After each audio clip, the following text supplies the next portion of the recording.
진행을 맡은 윤담비라고 하고요. 저는 영화 남매의 여름밤을 연출을 했는데 오늘은 전선희 배우님과 함께 이제 자매들의 이야기를 함께 나눠보려고 합니다. 네, 전선희 배우님 들어서 이제 인사해 주시면 좋을 것 같아요.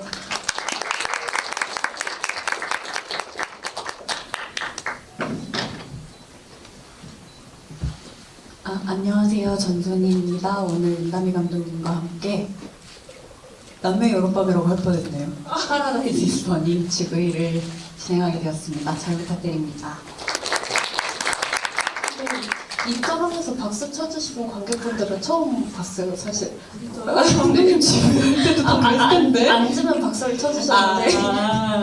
네, 먼저 일단은 이야기 나누기 앞서서 제가 파라다이스 이즈 버닝 그 이야기를 짧게 이제 드리려고 하는데요. 이 영화는 스웨덴 감독 미카 구스타프슨의 장편 극영화 데뷔작이고요. 그 전에는 다큐멘터리 작업들을 해온 감독입니다. 국내에 소개된 작품으로는 그 원제가 실바나인데 국내에서는 스웨덴의 걸크러쉬 실바나라는 제목으로 번역이 됐더라고요. 그래서 2017년에 제천국제음악영화제에서 상영이 됐었고 본인을 강인한 여성으로 평가하는 시선 때문에 고민하는 실바나라는 뮤지션의 이야기를 음악과 함께 담아낸 작품이고요. 이 작품이 이제 평단의 관심을 받았고 그 이후에 이제 극영화 작업을 이제 나온 게 이제 오늘 파라다이스 이즈 버닝이고, 이 영화도 그렇고 이제 다큐멘터리 작업들을 봤을 때 구스타프슨 감독이 주로 개인의 이야기에 관심이 많은 감독이라는 생각이 들었고요. 영화에서도 음악이 되게 강렬하잖아요. 다큐멘터리에서도 되게 강렬한 어떤 인상을 주는 그런 작품이었고, 또 이 감독 자체가 개인에 되게 집중을 많이 하는 감독이라는 생각이 들었어요. 뭐 복지 사각지대라든지 어떤 사회적 비판 이런 것보다는 이제 뭔가 그 카메라 셔터 소리를 오랜만에 들어서 너무 자꾸 집중이 헤쳐지나요? 알겠다. 그럼 이제 네, 성장을 응원하게 되는 이제 작품이라는 생각이 들었고, 보시면은 이제 아셨겠지만 배우들의 연기도 굉장히 좋잖아요. 그래서 이 영화에 대해서 할 이야기가 굉장히 많겠다라는 생각이 들었고요. 또 이제 저희가 스웨덴 영화를 접할 일이 많지가 않은데 최근 슬픔의 삼각형을 만든 이제 루벤 웨스틀론드 감독이나 뭐 로이 안데르손 그리고 뭐 루카스 모디슨 감독 등이 생각이 나는데, 개인적으로 저는 이제 로이 안데르손의 스웨덴 러브 스토리도 굉장히 좋아하거든요. 그래서 이제 한번 보시면 좋겠다 이런 생각이 들었고, 이제 영화 이야기에 들어가면 배우님은 혹시 평상시에 어떤 영화들을 좀 주로 즐겨 보시는지, 그리고 성장 영화들을 좀 좋아하시는 편인지 좀 질문을 드려보고 싶어요. 이게 감독님이 오셔서 하는 말이 아니고 이 영화를 보면서 남의 여름밤이 떠오르긴 한 것 같아요. 제가 이 영화에서 저를 닮았다고 저를 투영해서 볼 수 있는 장면들이 있고, 또 너무나 다른 문화권이기 때문에 상상 안 해본 어떤 풍경들도 많았거든요. 그러다 보니까 어떤 되게 중요한 시기를 지나는 가족 구성원으로서의 자아 이런 거를 표현하는 점이 되게 자연스럽게 그 영화가 생각이 났던 것 같아요. 그리고 저는 그런 이유로 남매 여름밤을 너무 좋아했었는데, 대부분 제가 사랑하는 영화라고 하는 영화는 남들은 어떻게 생각할지 몰라도 저는 그 안에서 성장을 발견할 수 있는 영화였어요. 저는 그 성장하는 순간의 그 변화와 뭔가 그 빛나는 그 느낌을 너무 사랑하는 것 같고, 그리고 그거를 붙잡아서 이렇게 가두어 놓고 영원하게 만드는 게 영화의 아름다운 지점이라고 생각을 하는 관객이라서 성장 영화를 무지무지 좋아합니다. 저는 그러니까 별로 안 닮았다고 생각하실 수도 있는데, 그 첫째 로라 역할을 보면서 좀 배우는 생각이 났었거든요. 그러니까 좀 선악기 공존하는 얼굴이다. 그리고 어떨 때는 로라가 이제 되게 다정하고 이제 자매들을 챙기다가도 어떤 순간에는 이제 뭐 그냥 진짜 급하게 물건을 훔칠 것 같기도 하고, 뭐 마트에서도 그렇고 막 그런 비행들을 막 저지르잖아요. 근데 뭐 배우님이 그런 게 어울릴 것 같다 이런 이야기는 아니지만 그런 어울리고 싶은데 어울리고 싶어요. 편하게 되게 공존하는 자연스러움이 묻어나는 게 되게 비슷한 것 같다라는 생각을 했었고, 그러니까 최근 들어서, 그러니까 저는 좀 이 영화가 반가웠던 게 이전까지 저는 이제 성장 영화라는 걸 떠올렸을 때, 그러니까 제가 한 20살 이 정도까지만 해도 어떤 떠오르는 성장 영화가 많지 않았던 것 같아요. 뭐 진짜 말도 안 되지만 뭐 400번의 부탁 뭐 이런 게 이제 떠오르기도 하고, 그러다가 이제 제가 한 20대 중후반 지나면서부터 뭐 걸후드, 시스터후드라고 하는 이제 그 소녀들의 성장 이야기들을 이제 되게 많이 접하면서 반가운 마음도 많이 들었었고요. 그랬는데 이 영화도 이제 시스터후드라는 어떤 이제 홍보 문구도 있고 사실은 좀 그렇게 표방되는 이제 영화라는 생각이 들었는데, 또 반가웠던 게 그 배우님이 이제 그 뮤지션 전준희님과 이제 같이 이제 언론 인터뷰 하신 걸 보면서 그 기사 제목이 시스터후드 해서 전순희, 전준희 이렇게 돼 있더라고요. 네. 근데 그 시스터후드라는 의미가 그러니까 그냥 뭐 차일드후드, 보이후드 이런 거는 그냥 어린 시절, 소년 시절 이렇게 규정이 되는데, 시스터후드는 어떤 사상이나 이제 목표를 같이 하는 어떤 자매 이런 거를 뜻하더라고요. 그래서 이게 단순히 혈연으로만 맺어지지 않더라도 어떤 이 같이 응원하고 좀 공유하는 사람들을 이렇게 묶을 수가 있겠구나 이런 생각이 들었었거든요. 그래서 또 배우님의 어떤 어린 시절이나 이런 꼭 비슷한 일이 아니더라도 이렇게 좀 자매를 경험한 그런 일화들이 있으신지도 좀 여쭤보고 싶어요. 근데 저는 그 단어에 대해서 생각해보질 않았는데 진짜 그렇네요. 보이우드, 차일드우드랑 갑자기 너무 뭐랄까 하나로 묶여야 되는 단어로 보이는데 뜻이 갑자기 굉장히 넓어지는 느낌이 들어요. 저도 시스터후드라는 단어를 생각했을 때 어떤 그런 연대 같은 느낌으로 다가오는 것 같은데, 저는 일단 로라를 보고 저를 떠올려주신 거가 너무 감사하고, 처음에는 혼자 좀 서운했어요. 그러니까 미러랑 스테피는 되게 닮아 보이는데 로라만 약간 다르게 생겨서 언니가 맞는지도 처음엔 확신할 수 없었기도 했고, 이야기가 샜는데요. 아니 저는 약간 이부 자매일 수 있겠다 이런 생각을. 네, 저는 그래서 어떤 뭔가 시설에서 만났다든지 꼭 혈연으로 이어지지 않은 자매일 수도 있겠다는 생각을 로라를 보고 하긴 했었어요. 근데 그건 아니었지만, 그리고 저는 제가 지나간 기억들을 불러일으키는 장면은 되게 많았는데요.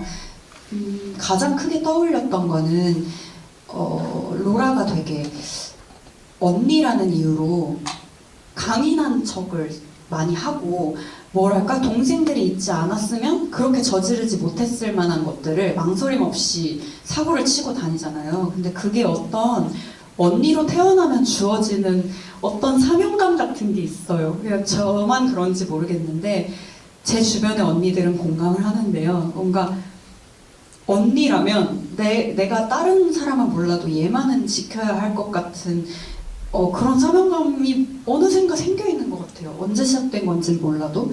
근데 로라가 그 다른 집 여자를 만나면서 성함을 모르겠어요. 죄송해요. 그 여자분을 만나면서 또 로라 개인적으로도 어떤 낯선 감정을 마주치게 되잖아요. 그래서 그거에 끌리는 거는 어쩔 수 없이 혼자만의 것이고, 그 감정과 그 감정이 남기는 어떤 파장 같은 거는 아무리 살을 부딪히고 사는 나랑 이 세상에서 가장 가까운 내 자매라고 해도 그것까지 공유할 수는 없단 말이죠. 근데 그거는 개개인한테 한 번씩은 살다 보면 오는 것 같아요. 어떤 그게 꼭 사랑이건 뭐건 간에 어떤 감정에 사로잡혀서 이제 내가 그전과는 다르게 행동하게 되거나 생각하게 되거나 다른 모든 것보다 이 감정을 우선시하게 되는 순간이, 근데 그럴 때 이제 그 당사자가 아닌 다른 자매들은 거기서 너무 단절을 느끼는 거죠. 갑자기 서운해지고 너무 야속해지고. 근데 그런 경험을 저도 했었어요. 처음에 제가 대학교에 가니까 집에를 잘 안 보내주더라고요. 그래서 집을 자주 못 갔는데 제가 완전 성인이 돼서 한 20대 중반이 되기까지 저는 제 방을 가지질 못했었어요. 그래서 항상 방을 같이 쓰고 같이 자던 관계였어서 제가 집에 안 오면 너무 허전한 거죠, 동생이. 그러면 서운한 건데 약간 화를 내요. 왜 집에 왜 안 와? 막 그러면서 뭔가 내 건데 막 써도 된다는 식으로 굴고 막. 근데 그게 되게 서운함의 표현이었던 거죠. 근데 생각해보면 저도 동생이 처음 연애했을 때 되게 외로웠던 것 같아요.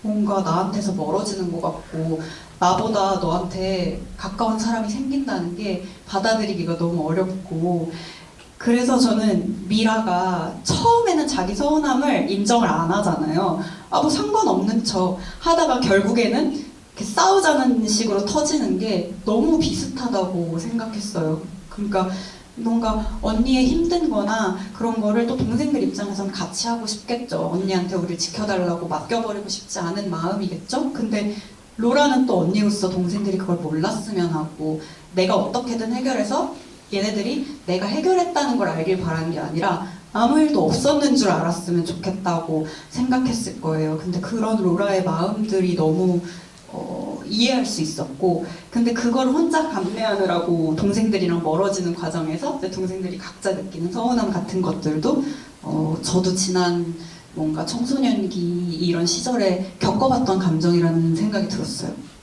다 각자의 캐릭터들을 이해하게 되는 것 같아요. 근데 그 순간순간에 이제 세 자매가 같이 있어도 로라가 이제 혼자 약간 울적한 표정을 짓는다든지 뭔가 심란한 표정을 짓는 순간들이 이렇게 포착되잖아요.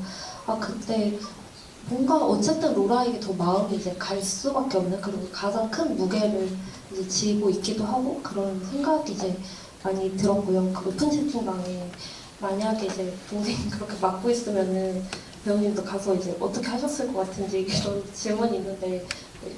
아무 생각 없고 그냥 몸부터 갔을 것 같아요. 그러니까 내가 못 이길 것 같아도 뛰어갈 수 있는 게 그게 언니의 약간 마음인 것 같아요. 제가 이 영화를 보고 떠올린 친구와 했던 대화가 있는데요. 제가 한참 한 20대 초반인가? 이제 제 동생이 10대 후반이니까 저는 마치 엄마보다도 더 엄마처럼, 이 친구들은 엄마가 없으니까 로라가 그걸 해줘야지만 저는 엄마가 있거든요. 근데 그냥 내가 엄마인 것처럼 저는 밤에 자려고 누우면 잠이 안 왔어요. 동생이 걱정이 돼서.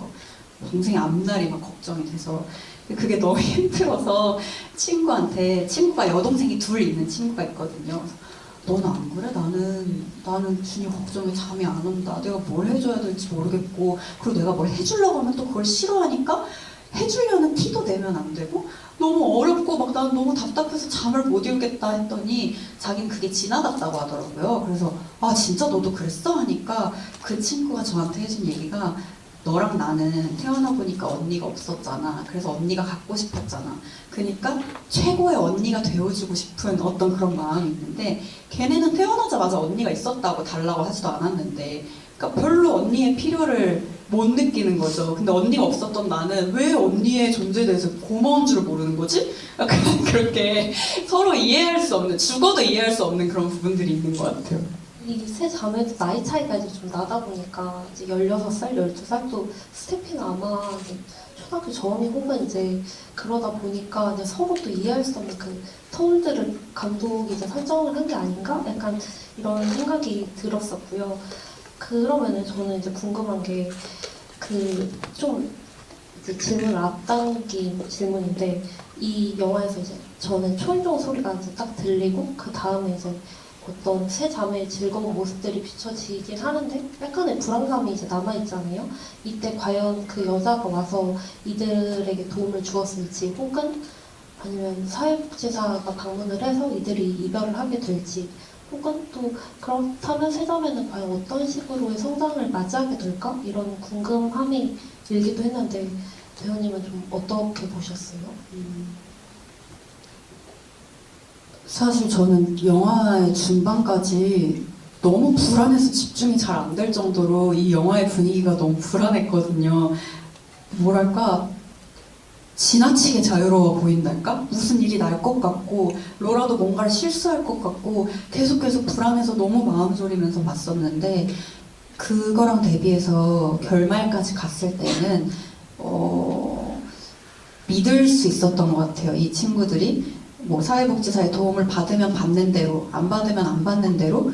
왜냐면 스테피는 뭐 아직 모를 수 있어요. 근데 로라랑 미라 정도의 나이가 되면 이제는 내가 어느 방향으로 갈지는 약간은 정해지는 것 같기도 해요. 그래서 로라랑 미라가 결국에는 자기들의 방법을 도출해냈잖아요. 언니한테 내 속을 진짜 꺼내 보이는 방법을 결국엔 미루고 미루다가 알았고, 그리고 로라도 그렇게 자기의 뭔가 숨기고 싶었던 감정들을 얘기할 수 있어졌고, 근데 그게 한 번 열면 그 다음엔 어렵지 않은 것 같아요. 그냥 한번 우리만의 방법을 찾는 게 너무 지난한 과정이고 오래 걸리고 힘들지만 한 번 찾아내고 나면 이제는 더 끈끈하고 끊어지지 않는 관계가 된다고 믿거든요. 그래서 이 친구들의 앞에 어떤 일이 있어도 서로에게 서로의 자매가 되어줄 거라는 믿음은 생기고 끝났다고 생각했어요. 그러니까 제목 자체가 파라다이스 이즈 버닝이니까 낙원이 이제 불타고 있다 이런 뭐 한국식으로 해석을 하면 그러는데, 저도 이제 글을 쓰거나 이제 영화를 만드는 입장에서 이 영화를 봤을 때 저도 이제 성장 영화를 워낙 좋아하니까 글도 이제 성장 영화를 테마로 많이 쓰게 되는데, 근데 항상 영화의 엔딩이 고심이 되더라고요. 어디까지를 그럼 보여줘야 될까? 어디까지 성장을 했을 때 나도 납득을 할 수가 있고 이게 비약으로 느껴지지가 않을까라는 생각을 했을 때, 이 감독님도 아마 굉장히 고심을 많이 하셨겠다라는 생각이 들기도 했고, 또 한편으로는 영화에서 되게 불친절한 서사들이 많잖아요. 옆집 관계도 이제 좀 약간 모호하게 그려지고, 그 한나와의 이제 로라와의 관계도 좀 모호하고, 그 한나가 왜 남편이랑 이제 이혼을 아마 하는 것 같아요. 그러니까 그런 상황들도 모호하고 하다 보니까 이게 오히려 이게 최선의 선택이었을 수 있겠다라는 생각이 들면서도, 근데 그 감독의 어떤 이제 비하인드를 봤을 때 이 배우들을 거의 한 1년 6개월 걸쳐서 찾았다고 하더라고요. 그러니까 다 비전문 배우들이고, 그러니까 그냥 뭐 거의 진짜 그냥 속칭 길거리 캐스팅을 했더라고요. 뭐 지하철역, 뭐 마트 앞 이렇게 캐스팅을 해서 데리고 와서 한 몇 개월간 이제 뭐 주짓수도 같이 하고 막 워크숍도 같이 하면서 이렇게 이제 영화 연출을 했는데, 그랬을 때 이 감독이 이 캐릭터들이 절대 무너지지 않기를 바라는 마음이, 그래도 믿음이 있었을 것이다 라는 생각을 했고, 그러면 혹 이들이 이제 뭐 흩어지게 되든 혹은 이 상태가 유지가 되든 어쨌든 진짜 이겨낼 힘을 진짜 말씀하신 대로 가지고 있는 걸 우리가 확인하고 영화가 끝났다라는 생각을 했고, 저는 그래서 좀 저도 안도를 하긴 했던 것 같아요. 약간 좀 막연하게 느껴지기도 하면서. 근데 그게 어쩌면 이들이 어떤 사건을 겪고 그 전에 끝났는지 후에 끝났는지라든지 어떤 과정을 지나서 뭔가 성장을 할 만한 과정을 지나왔다. 그래서 그게 납득이 되는 것 같진 않고요. 그런 지점에서 저는 남매 여름밤도 너무 좋았는데, 이 연출자가 아니면 작가가 이 인물들을 얼마나 믿고 사랑하는지가 이들의 긍정적인 미래를 예상하는 데 되게 큰 역할을 하는 것 같아요.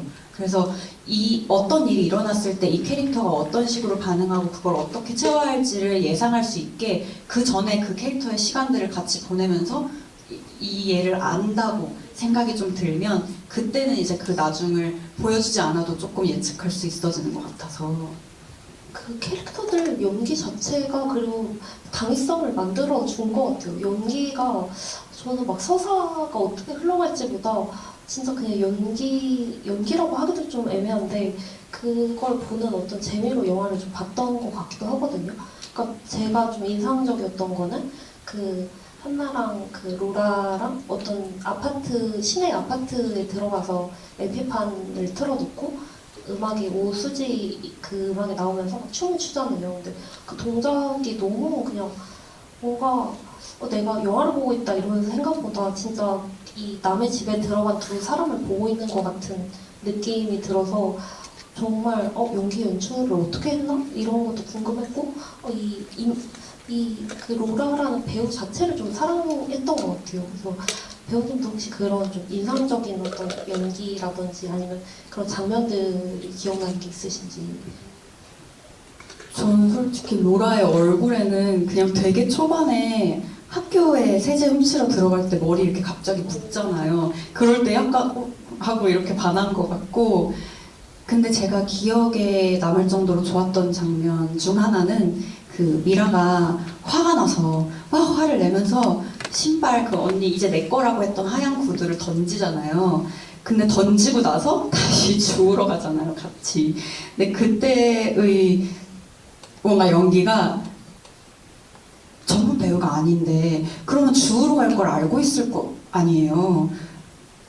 그래서 진짜 잘한다라는 생각도 들었고, 그리고 그런 거 있잖아요. 정말 이거는 사과 안 하면 안 되는 어떤 짓을 저질러야만 사과를 하고 화해할 수 있기 때문에 구두를 안 던졌으면 좋았을 걸이라고 생각하는 사람도 있겠지만, 보통 자매나 여자 친구들이 조금, 이건 저의 편견인데 그런 것 같아요. 그냥 우리한테 있었던 일을 우리 이제 그만 그러지 말고 화해하자라고 하기에 부끄러울 때 뭔가 더 세게 나갔다가 어이구 하고 놀래가지고 돌아와서 사과하게 되는 그런 과정? 그래서 그것도 되게 자매가 화해하는 거랑 다 똑같구나라는 생각도 했었고, 그때 미라랑 로라의 반응이 너무 현실적이라고 생각했어요.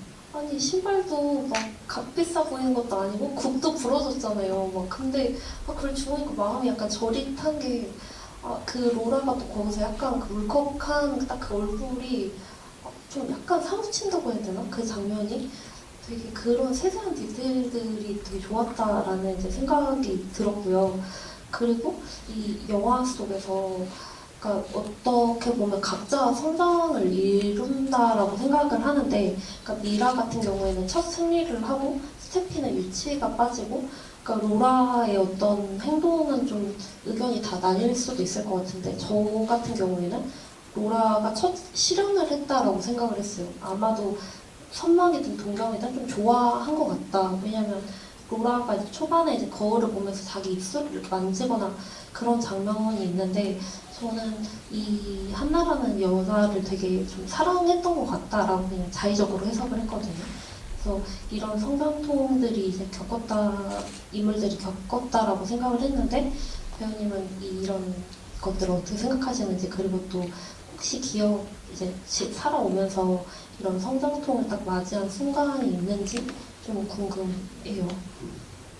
저도 근데 한나와의 관계는 그렇게 받아들인 것 같아요. 근데 저 사랑이 어디서 왔을까에 대한 생각은 좀 들었던 것 같은데, 왜냐면 어른이 너무 고팠을 것 같다는 생각을 했어요. 그러니까 저도 어릴 때 엄마랑 그렇게 붙어 지내지를 못해서, 그래서 더 그 언니라는 캐릭터성이 강해진 것 같기도 해요. 뭔가 엄마가 있고 아빠가 있어서 나 대신 그 역할을 해줄 사람이 있었다면 그렇게까지 그 역할을 막 진짜 나 이것만을 위해서 산다 이렇게 생각할 정도로 그렇게 매달릴 만한 일이 아니었던 것도 같은데, 그래서 아마 로라한테는 그 엄마 역할을 해줄 사람이 너무너무 필요하고 그립고 너무 고팠을 것 같아서 그 감정이 어쩌면 되게 당연하게 다가왔을 거라는 생각이 들었고, 그리고 저는 이 자매 이야기를 하는 데 있어서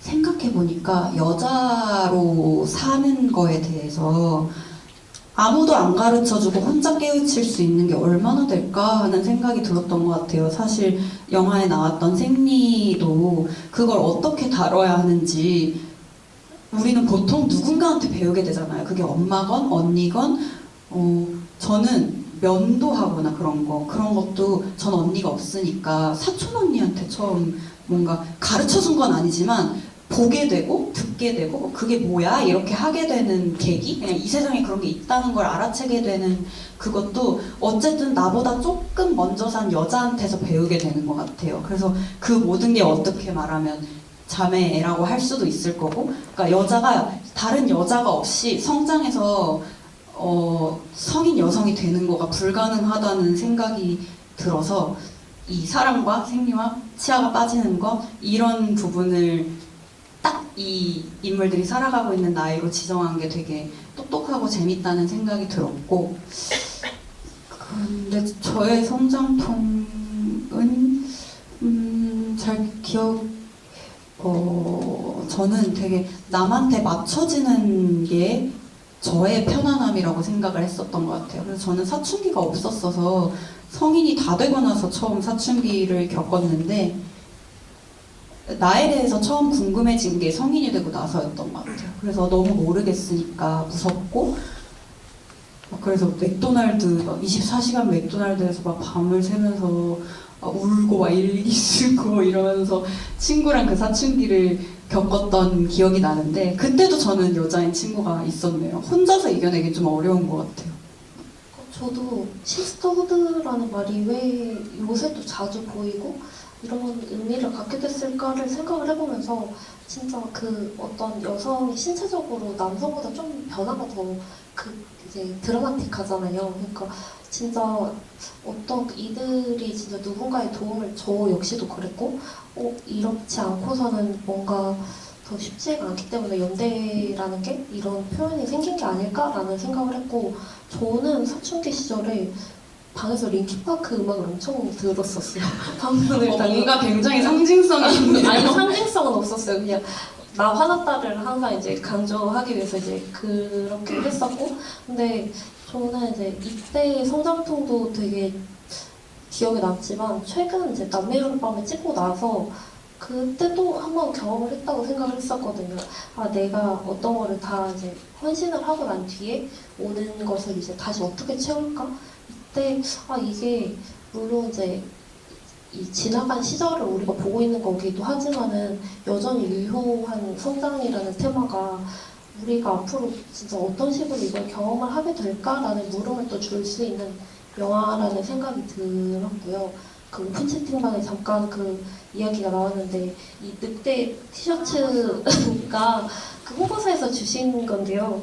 그 영화 속 늑대 티 는 아니고 비슷한 이제 늑대 세 마리 그 세 자매를 이제 상징을 한 거고 그 약간 이제 억지가 있기도 하지만 근데 어쨌든 굿즈 패키지 때 아마 주시는 것 같아요. 그 굿즈 패키지가 또 있겠죠. 아무튼 네 모르겠죠. 네 근데 그렇습니다. 너무 예뻐요. 뭔가 그 예전 느낌의 어떤 프린팅이어가지고 뭔가 MTV 느낌. 저는 같이 입고 올 줄 알았는데 저 아니 혼자 그러니까 입고 있더라고요. 근데 너무 뻘쭘하다 이런 생각을 하면서 같이 입었어야 했는데 아니다, 전달이 안 됐네.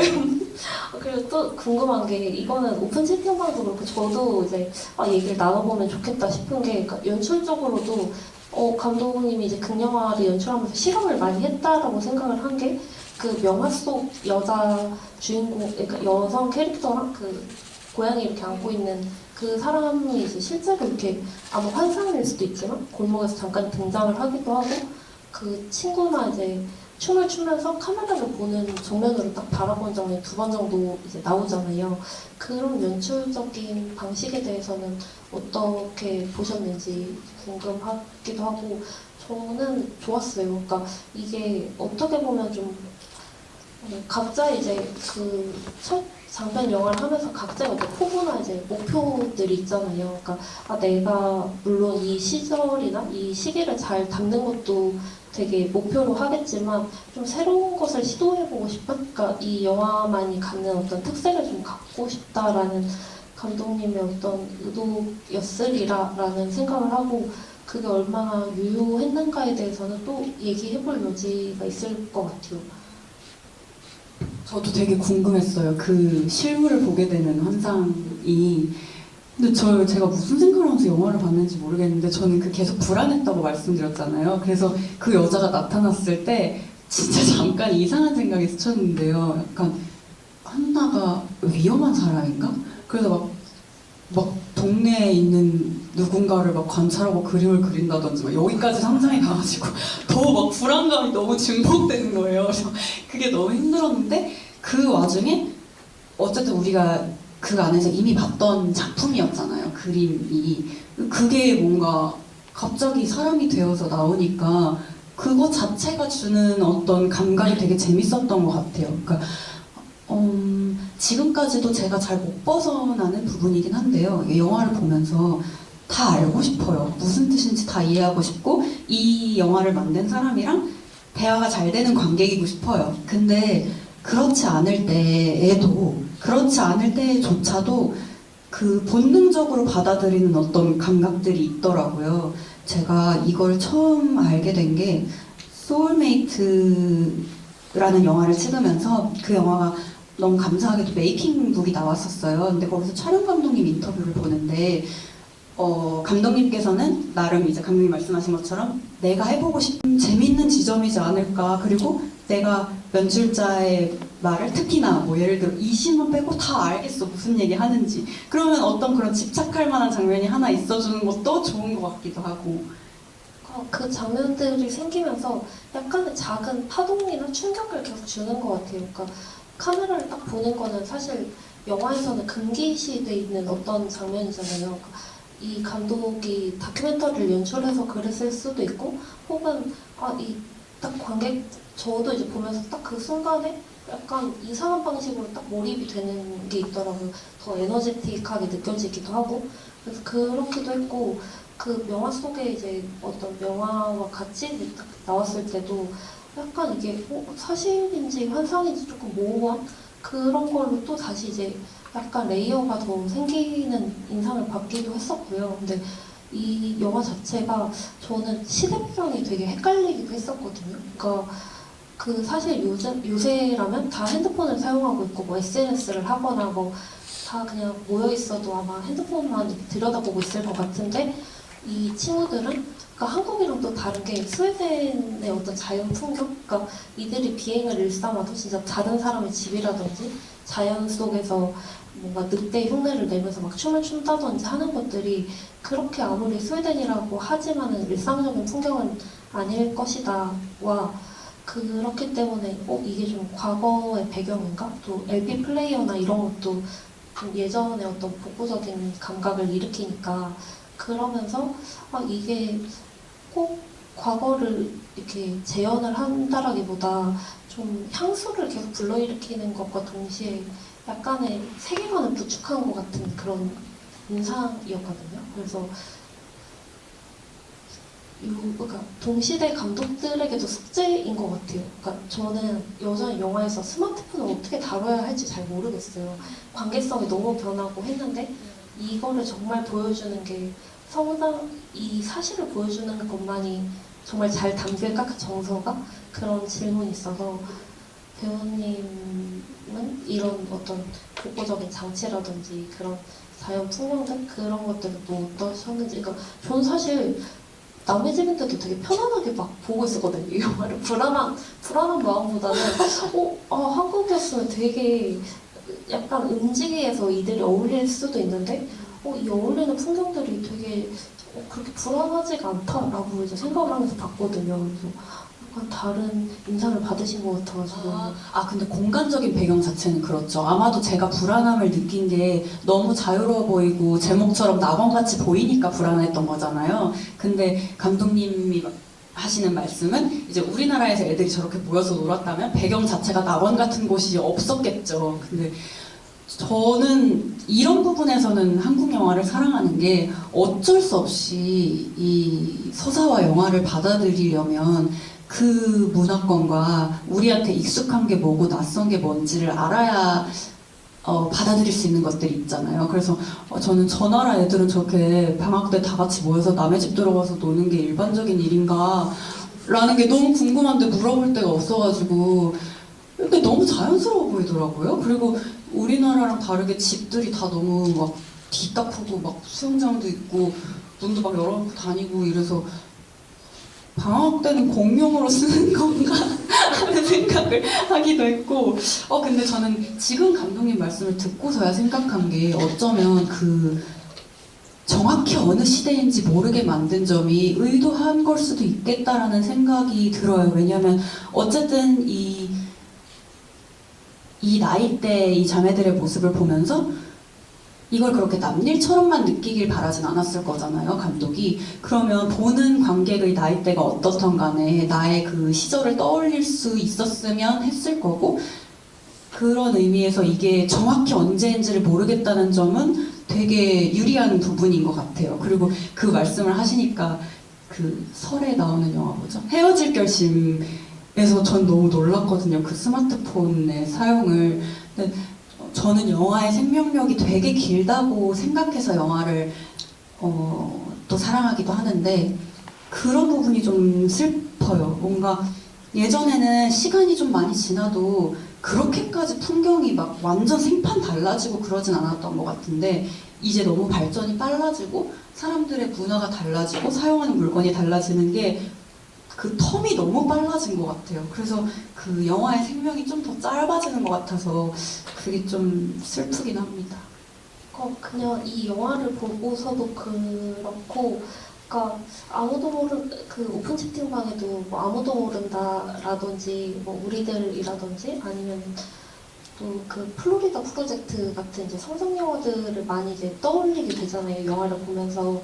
근데 정말 저는 이 영화들을 다 좋아하는데 딱 이 시대의 어떤 지금 군상을 다룬 작품을 내가 본 적이 있나 하면은 저도 잘 모르겠고 어떻게 담아야 할지 약간 좀 생각이 많아지는 것 같긴 해요. 근데 영화에서 또 남자 캐릭터가 이 옆집 아저씨 빼고는 저는 기억나는 남자, 그러니까 그 어떤 파티를 하거나 어쨌든 비행을 하거나 해도 청소년이라든지 그 남자 인물들이 이제 등장을 하기 마련인데 되게 이제 진짜 무슨 여성 그 부족같이 이렇게 구성된 어떤 걸로 이렇게 딱 나오니까 이게 약간의 진짜 좀 만들어진 세계관 같다라는 그 인상이 더 강해졌던 것 같아요. 음악도 막 일렉트로닉한 음악이 이렇게 강렬하게 나오면서 막 부족의 족장 같은 막 이렇게 뭐 피 의식을 치르고 막 이렇게 하니까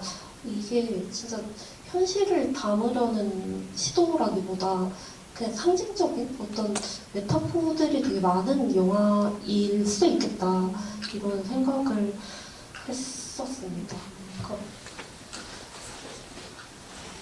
배우들 연기는 어떠셨어요? 저는 딱 영화 보고 나서 필모그래피부터 사실 찾아봤어요. 근데 왜냐면 그 로라 캐릭터 자체도 혀에 이제 피어싱을 하고 이제 막 문신 이렇게 입고 했을 때 그 플로리다 프로젝트의 그 엄마 캐릭터가 좀 떠오르기도 하면서 이런 배우를 어떻게 찾아냈을까라는 생각을 했는데 그 캐스팅 과정 거의 그 배우를 진짜 1년 만에 이제 다시 그냥 처음에 길에서 놓치고 그 다음에 이제 다시 1년 만에 만나서 이렇게 캐스팅을 했더라고요.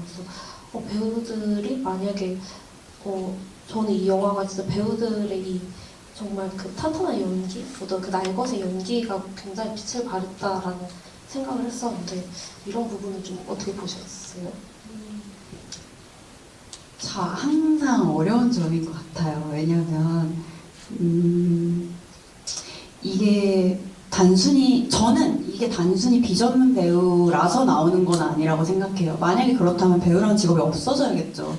근데 그럴 만한 사람을 찾아야 했기 때문에 아마도 굉장히 오래 걸렸을 거고 저는 이 비전문 배우가 나이가 어릴 경우에 더 그걸 많이 묻어나게 할 수 있다고 생각하긴 해요. 그리고 아마 관객분들은 모르실 수도 있을 것 같은데 그 1년 만에 만난 이야기가 너무 판타지 같더라고요.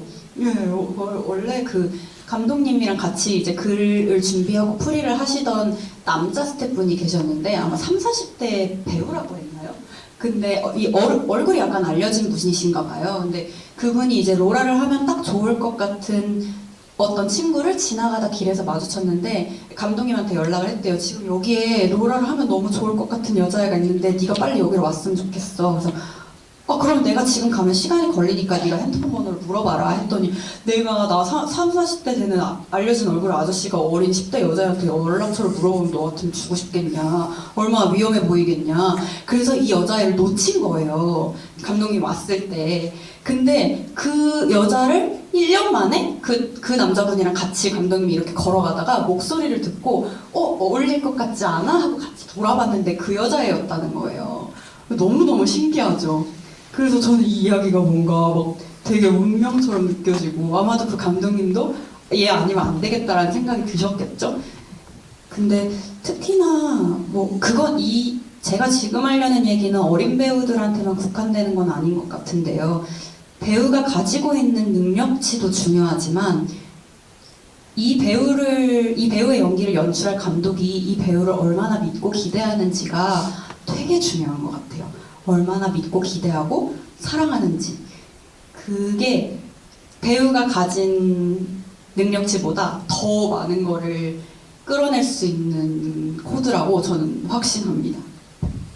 저도 아역 배우랑 작업을 할 때 그거 궁금했어요. 재밌는 거는 이제 제가 예상했던 연기랑 전혀 다른 감정 연기를 보일 때가 있거든요. 이 감독님이 이제 없으시지만 아마도 감독님도 그런 경험을 하셨으리라 생각을 하는데, 그러니까 예를 들어서 나는 이 순간에 얘가 되게 짜증을 내겠지. 그러니까 동주 역을 한 이제 승준이가 이렇게 깨우면 짜증을 내겠지 했는데 또 그냥 배시시 웃어버리는 순간들이나 그럴 때 내가 생각하는 그 전혀 의외의 것이 이렇게 딱 영화에 들어오는 순간 진짜 영화를 만들고 있구나 이런 확신을 갖게 되기도 하더라고요.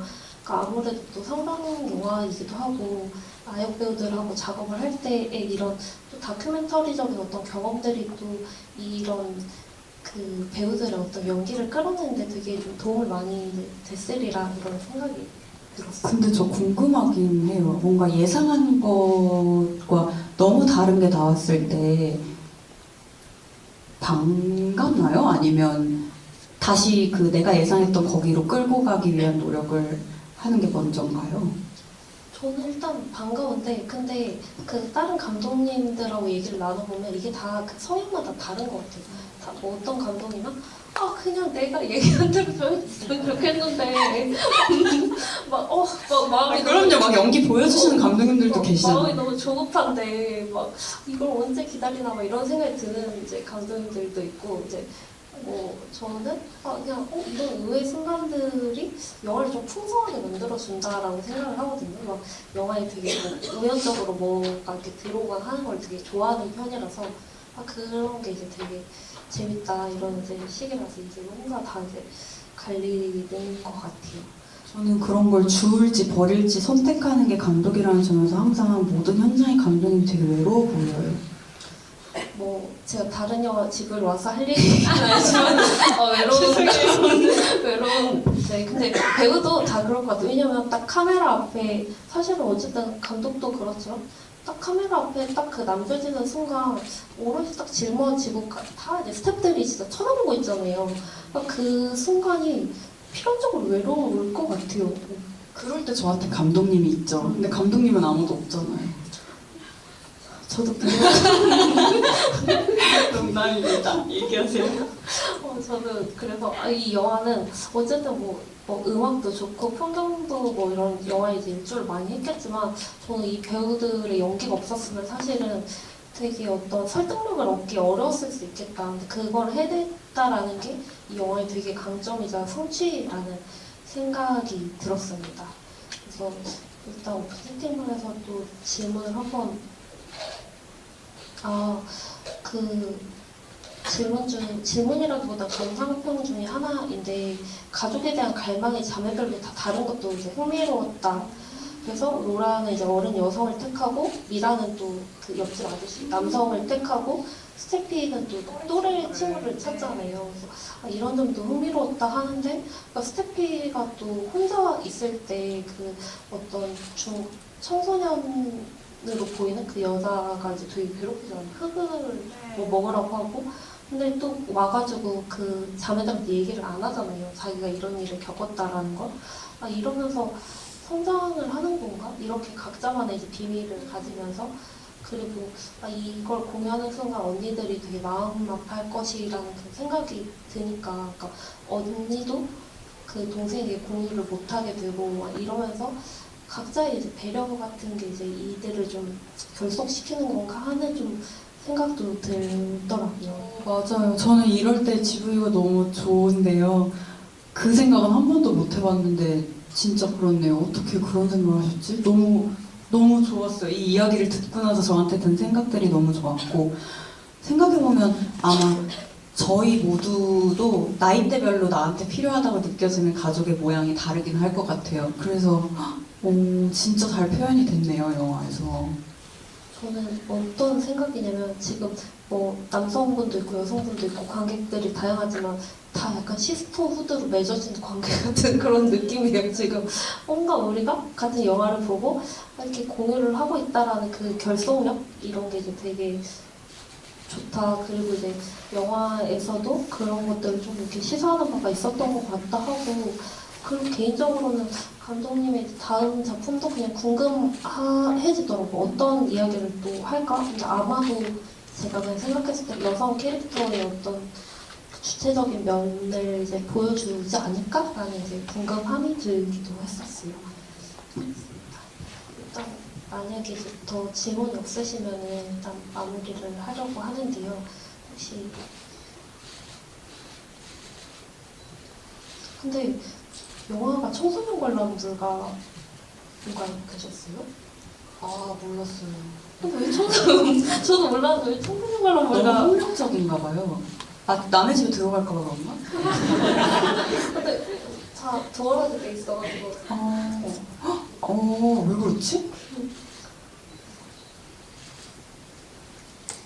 아 이거 그럼 하나 여쭤보고 영화 속 첫 승리나 첫 이제 이빨을 뽑은 날의 의식처럼 학창 시절에 친구들과 했던 놀이나 장난이 있는지 춤추는 걸 좋아하는지 궁금합니다. 약간 이렇게 어떤 놀이 같은 게 있는지에 대한 질문이신 것 같아요.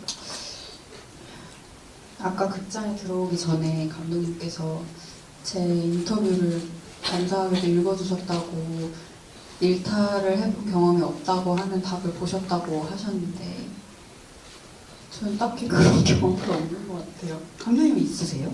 저도 그 방구석 일렬에서 한번 나가서 얘기했는데 제 일탈은 가족들 모르게 가출을 했는데 아무도 몰라. 아무도 몰랐어요 돌아오니까. 왜냐면 저는 홈플러스에 있다가 너무 지겨워가지고 돌아왔거든요. 그게 제 일탈이었어요. 뭐 한 6시간 있었나? 뭐 이랬던 것 같아요. 그러니까 그냥 다들 외출하고 왔겠거니 이렇게 생각을 했고 그래서 뭐 일탈이라는 건 없었지만 그 마음은 이해할 수 있죠. 이 캐릭터들이 되게 고독하고 처음에도 걔가 계속 이렇게 뛰어가잖아요. 저 초반에. 그거 좀 궁금했어요. 왜 그걸로 시작했는지. 그리고 중간중간에 한 번씩 이렇게 나오기도 하고 근데 그게 약간의 이 인물들도 약간 야생성을 띤 인물들 같기도 하고 뭔가 그냥 그냥 식대로 하면은 좀 무리지어서 이렇게 세워내는 것 같기도 한데 근데 약간의 성장기에 어쩔 수 없는 고독함 같은 것인가? 이런 생각도 했었는데 저도 정확한 어떤 의미는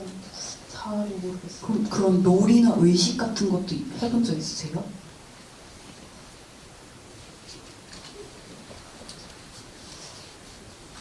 그냥 저는 놀이나 의식보다 아까 그 말씀하셨던 것처럼 아까 들으면서 저는 그 생각을 했어요. 저도 이제 맨날 뭐 제 주변에 어떤 지인들이나 뭐 동생들이나 항상 다른 사람에 대해서 걱정을 하고 나에 대해서는 그렇게 이제 걱정을 안 했던 것 같거든요. 근데 지금 생각해보면 그냥 내 앞에 앞일에 대한 걱정을 할 걸 왜 이렇게 그냥 잊고 있었을까라는 생각을 하기도 했고 그러니까 보면서 되게 비슷하면서도 다르다라고 생각을 했던 게 저렇게 뭔가 이제 어울릴만 하다라기보다 항상 어디 앉아서 뭐 얘기를 나누거나 그랬었기 때문에 이런 거에 대해서는 좀 문화권이 다르거나 혹은 이 영화만의 이제 판타지성이겠거나 이런 생각을 했었던 것 같아요. 우리나라는 너무 야생성이 부족한가 봐요. 이 어떤 부족의 느낌이 없었던 것 같은데. 그 대답에는 들개가 그 동네 아이들 같은 존재들처럼 보였다고. 그리고 청소년 관람불가 이유는 흡연과 대마초 반복적으로 등장을 했기 때문에 그럴 수 있다. 그렇습니다. 그래서 어쨌든 저는 배우님과 이런저런 이야기를 나눠서 이제 너무 즐거운 시간이었고요. 또 영화 속의 어떤 인물들을 보면서 그냥 저는 제 막 어렸을 때를 생각을 하기보다 제가 이제 앞으로 이제 뭐 30대이기도 하지만 앞에 어떤 것들을 내가 헤치면서 살아야 될까? 이런 생각을 더 많이 했었던 것 같아요. 그래서 영화 보시고 난 어떤 그 소감 같은 걸 나눠주시면서 오늘 마무리하면 좋을 것 같습니다. 그것도 가능한 것 같아요. 왜냐면 뭔가 물리적으로, 신체적으로 이 나이가 비슷하다는 점에서 나를 동일시할 수도 있겠지만 저런 관계성에서 뭐 감독님과 저는 어쩌면 나보다 더 후배인 사람을 바라볼 때 보호해주고 싶고 지켜주고 싶고 내가 아는 힘든 것들은 있는지도 몰랐으면 좋겠고 하는 마음이 있을 수 있겠죠. 그래서 뭐 반드시 꼭 자매고 저 나이여야만 이걸 공감할 수 있는 이야기는 아니어서 저는 이 자매라는 이야기의 주제 자체가 어떤 시기를 지나고 있는 사람이라도 공감하기 쉬울 어쩌면 굉장히 보편적인 소재였다고 생각해요. 그리고 이 세 자매의 이야기를 보면서 저 되게 여러 가지 복잡한 감정이 들었는데요. 그래서 사실은 어려웠어요. 무슨 얘기를 하게 될까도 좀 걱정이 되기도 했고, 그런데 제가 조금 저한테 되게 쉬운 일은 아님에도 GV를 오겠다고 결심을 한 이유는 말씀하신 것처럼 저도 한국에서 관객으로서 스웨덴 영화를 그렇게 많이 접해보지 못한 것 같기도 하고요. 내가 조금이라도 이런 영화를 소개하는 거에 있어서 도움이 될 수 있으면 되게 보람될 것 같았어요, 저도. 그리고 아직 개봉하지 않은 영화를 같이 본 관객들이랑 우리끼리만 이렇게 얘기를 할 수 있다는 것도 되게 특별한 자리처럼 여겨져서 초대해 주셔서 되게 감사한 마음으로 왔는데요. 극장에 걸린 영화도 많은데 이렇게 저희 GV 같이 보러 와주셔서 늦은 시간까지 함께 해주셔서 정말 감사하고 재밌는 이야기가 됐을지 모르겠는데 끝까지 들어주셔서 그리고 파라다이스 이즈 버닝 보러 와주셔서 감사합니다. 겨울 따뜻하게 보내세요.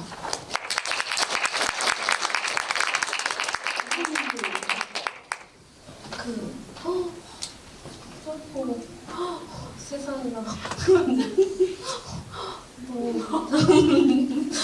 너무 따뜻한 풍경인데요. 근데 지난주에 영화가 개봉을 그래요? 제가 요즘 극장을 좀 못 봐서 진짜 죄송해요. 진짜 맨날 촬영하고 있기 때문에 한 번만 봐주세요.